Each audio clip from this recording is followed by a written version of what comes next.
बिस्मिल्लाहिर्रहमानिर्रहीम। अस्सलाम वालेकुम। आपका मेज़बान सैयद कामरान जी आपकी खिदमत में हाजिर है। दोस्तों, ये दिसंबर का महीना है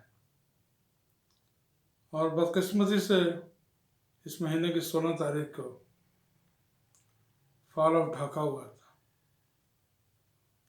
जब इस मुल्क के दो टुकड़े हो गए। इस मुल्क को दो लख्त कर दिया गया। इस दो लख्त होने के पीछे क्या वजूहात कार फरमा रही, आइए ज़रा माजी के दरीचों को खोलने की कोशिश करते हैं। अगर तारीख़ पाकिस्तान में कायदे आज़म की क़यादत उज़्मा न होती तो पाकिस्तान कभी मार्ज़ वजूद में न आता। मगर जब हम इस अजीम लीडर से महरूम हो गए तो मरकज़ियत ख़त्म होना शुरू हो गई। हम नफ़रत और इंतशार का शिकार हुए। अख़ुव्वत और मोहब्बत की जगह निफ़ाक़ और बदएतमादी ने ले ली। एक मुत्तहिद और इनक़लाब आफ़नी कौम खलफिशार का शिकार हुई। हज़रत क़ायद आज़म की रहलत के बाद हालात दिन ब दिन बिगाड़ की जानिब बढ़ते चले गए, हत्ता कि क़ायद मिल्लत खान लियाक़त अली ख़ान को भी कत्ल कर दिया गया। मशरिक़ी पाकिस्तान के भाइयों को हद से ज़्यादा तंग करते हुए हतक आमेज़ सलूक होने लगा। उस वक्त के करता धरता हजरात ने इस हकीकत को फरामोश कर दिया कि बंगाली हमसे ज़्यादा बेदार और हुर्रियत पसंद लोग हैं। उन्होंने 1905 में मुस्लिम अक्सरियत के बिल पर बंगाल तकसीम करवाया। हम भूल गए कि पाकिस्तान के खालिक जमात मुस्लिम लीग 1906 ढाका में बंगालियों की जुर्रत रंदाना की बदौलत मार्ज़ वजूद में आई थी। सकूत मशरिक़ी पाकिस्तान की वजूहत बेशुमार हैं, जिनमें समाजी, सियासी, मजहबी, इलाक़ाई और बैनुल अक़वामी अंसर शामिल हैं। क़याम पाकिस्तान के वक्त मशरिक़ी पाकिस्तान में तकरीबन 1.5 करोड़ हिंदू आबाद था। यह खित्ता मर्दों खेज़ और सियासी तौर पर बेदार अफराद पर मुश्तमिल था। हिंदू अक्सरियत तालीम याफ्ता होने के साथ साथ तालीमी शोबा के साथ वाबस्ता थी। 1940 के बाद तहरीक पाकिस्तान जोर पकड़ रही थी, तभी एक बाकायदा मनसूबाबंदी के तहत हिंदू दानिशवरों ने बंगाल को कौमी ज़ुबान बनाने की तहरीक का आगाज़ कर दिया। क़याम पाकिस्तान के बाद यह तहरीक जोर पकड़ने लगी। दरसगाहों में क़ायद आज़म की जगह नेहरू और गांधी की तस्वीर आवेज़ा होने लगी। जब उर्दू को कौमी ज़बान बनाने का फ़ैसला सुनाया तो एहतजाज सामने आया, मगर क़ायद आज़म के बाद लियाक़त अली ख़ान ने क़ायद आज़म के फ़ैसले को कायम रखा। हज़रत क़ायद आज़म एक गैर मुतनाज़ मुस्लिम रहनुमा थे, जिनकी ज़ात पर किसी का इख्तलाफ न था। बाद में ख्वाजा नाज़मुद्दीन को गवर्नर जनरल बना दिया गया। क़ायद मिल्लत की शहादत के बाद एक ब्यूरोक्रेट को गवर्नर जनरल के अहदे पर बिठाकर ख्वाजा नाज़मुद्दीन को वज़ारत उज़्मा का कलमदान सौंप दिया गया। कुछ अर्से बाद मोहम्मद अली बोगरा को वज़ीर-ए-आज़म बनाकर इक़्तिदार आला से बंगाल की नुमाइंदगी ख़त्म कर दी गई, जहाँ से मायूसियों में और इजाफा हो गया। 1956 के आइन से बंगाली बहुत खुश हुए, मगर 1958 में मार्शल ने बंगाल की सियासी क़ुव्वतों को फिर से मायूसी के दलदल में धकेल दिया। फौज के सीनियर रैंक में सिर्फ 2 बंगाली ऑफिसर थे, जिनमें से एक कर्नल और एक मेजर जनरल था। लिहाजा मशरिक़ी पाकिस्तान के भाई ये सोचने पर मजबूर थे कि अगर फ़ौज ने मुल्क पर हुकूमत करनी है तो इक़्तिदार तक हमारी रसाई कभी नहीं होगी। वन यूनिट के क़याम का मकसद भी मशरिक़ी पाकिस्तान के वोटों की ताकत को कम करके मगरबी पाकिस्तान के बराबर लाना था। 56% और 44% को बराबर करार दे दिया गया। बात यहीं पर ख़त्म नहीं होती, बल्कि मगरबी पाकिस्तान की नौकरशाही ने सिविल और मिलिट्री ब्यूरोक्रेसी से साजबाज करके कौमी इदारों पर अपनी गिरफ्त मजबूत करते हुए सियासी कारकुनान का बुरी तरह इस्तेहसाल किया। ख़ुसूसन अदलिया का किरदार नहायत शर्मनाक और बुज़दिलाना रहा। मशरिक़ी पाकिस्तान के हर ज़िले का DC और SP मगरबी पाकिस्तान से जाता था। मादर मिल्लत मोहतरमा फ़ातिमा जिन्ना ने जब शाम जमहूरियत रोशन की तो मशरिक़ी पाकिस्तान की सारी क़यादत आपके साथ खड़ी नजर आई। अयूब शाही ने इलेक्शन में जाली नताइज जारी करके मोहतरमा को हरा दिया, जो मशरिक़ी पाकिस्तान की जमहूरी क़ुव्वतों और आवाम के लिए बहुत बड़ा धक्का था। उसके बाद 1965 की जंग में मशरकी पाकिस्तान के अवाम ने देखा कि सारी क़ुव्वत मगरबी महाज की हिफाजत पर मामूर है।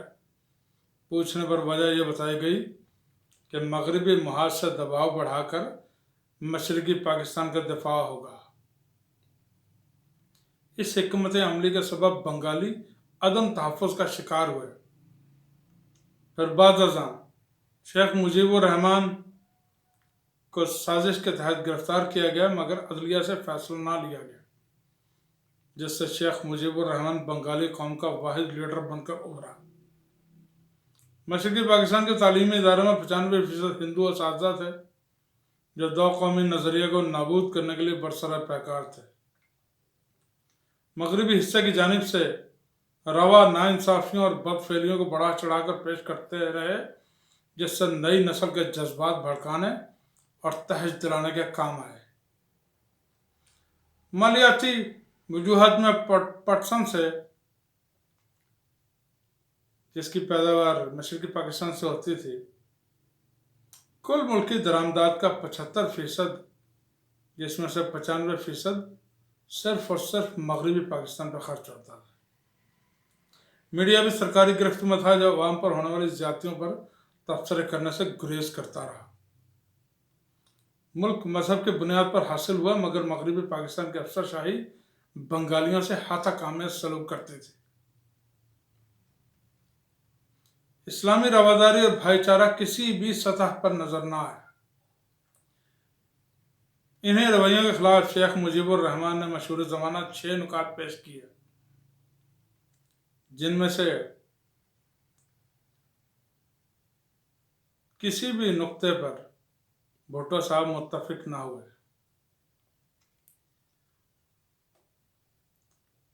एक तकरीब के दौरान मलक हामिद सरफराज मरहूम ने बताया कि मुजीब 6 नुकात पर मुज़ाकरात के लिए तैयार थे, मगर किसी ने बात करना मुनासिब नहीं जानी। इसी तकरीब में शामिल जनरल राहत ने मलक हामिद सरफराज की तायद करते हुए कहा कि मेरी भी शेख मुजीब से 6 नुकात पर गुफ्तगू हुई है, जिसमें यही तासुब पाया गया, मगर भुट्टो साहब का रवैया बड़ा जारहाना था। वह हसूल इक़्तिदार के लिए बेताब बेकरार थे। आज का पाकिस्तानी पूछता है कि 1970 के इंतखाबात में मशरकी पाकिस्तान में अपने उम्मीदवार खड़े क्यों नहीं किए। यहाँ तुम वहाँ हम, जो मशरकी पाकिस्तान मांगेगा उसकी टांगें तोड़ दूंगा, अपोजिशन में नहीं बैठूंगा, दोनों हिस्सों के लिए अलग आइन बना दें। ये तमाम अल्फाज भुट्टो साहब अपने जलसों में इस्तेमाल करते रहे। शेख मुजीब की अक्सरियत पार्टी का इक़्तिदार क्यों नहीं सौंपा गया। भुट्टो साहब नायब वज़ीर-ए-आज़म और सिविल मार्शल एडमिनिस्ट्रेटर क्यों बने। जब भी मशरकी पाकिस्तान का जिक्र होगा, ये सवाल पीपल पार्टी का पीछा करते रहेंगे। असल मसला ये था कि मशरकी पाकिस्तान की क़यादत मिडिल क्लास अफराद पर मुश्तमिल थी। मगरबी पाकिस्तान की सियासत पर जागीरदारों का कब्जा था। वह खौफज़दा थे कि शेख मुजीबुर रहमान, जो एक मिडिल क्लास से ताल्लुक़ रखता है, उसको इक़्तिदार मिल गया तो वह इस जागीराना निज़ाम को ख़त्म कर देगा। लिहाजा उन तमाम सिविल मिलिट्री क़ुव्वतों ने अपनी बका के खातिर मुल्क कुर्बान कर दिया और इसके 2 टुकड़े कर दिए। 16 दिसंबर सन 1971 को ज़ालिमों ने किश्वर हसीन को दोलख्त किया। सकूत ढाका का आलमिया हमें सबक देता है कि हम एक तरफ अपने कबायली भाइयों और नादान बलोचों को गद्दार कहते रहे, दूसरी जानिब अज़ली दुश्मन भारत से बातचीत करने के लिए मरे जा रहे हैं। जो तमाम हालात मशरकी पाकिस्तान में बंगालियों के साथ पेश आए, वही तमाम हालात आज जो पाकिस्तान बच गया है। 56% तो हम पहले ही गंवा चुके हैं, जो 44% हमारे पास है, हम उसके भी टुकड़े करना चाहते हैं। आज जो हालात और वाक़यात पाकिस्तान में पेश आ रहे हैं, बिल्कुल बाएं नहीं ऐसे। उस वक्त तो हम लोगों ने नहीं देखा, ना मीडिया आज़ाद था, ना सोशल मीडिया का दौर था, ना अवेयरनेस थी, लोगों को पता था। हालांकि बाद अज़ां शेख मुजीबुर रहमान, शेख हमीदुर रहमान कमीशन बना, तो उस कमीशन ने जो रिपोर्ट दी اس میں جن جن افراد کو نامنیٹ کیا گیا تھا جو جو قصوروار تھے، کیا ان میں سے کسی ایک کو بھی سزا ہوئی؟ اگر پاکستان میں اسی طرح استحصال اور اسی طرح ظلم و زیادتی جاری رہی اور اب 8 فروری کو،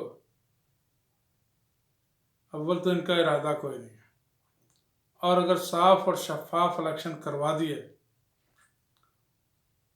اور جو ملک کی سب سے پاپولر جماعت ہے اس کو جیتنے نہ دیا اور ویسے ہی حالات پیدا کرنے کی کوشش کی جیسے مشرقی پاکستان میں کی تھی، تو میری بات لکھ لیں۔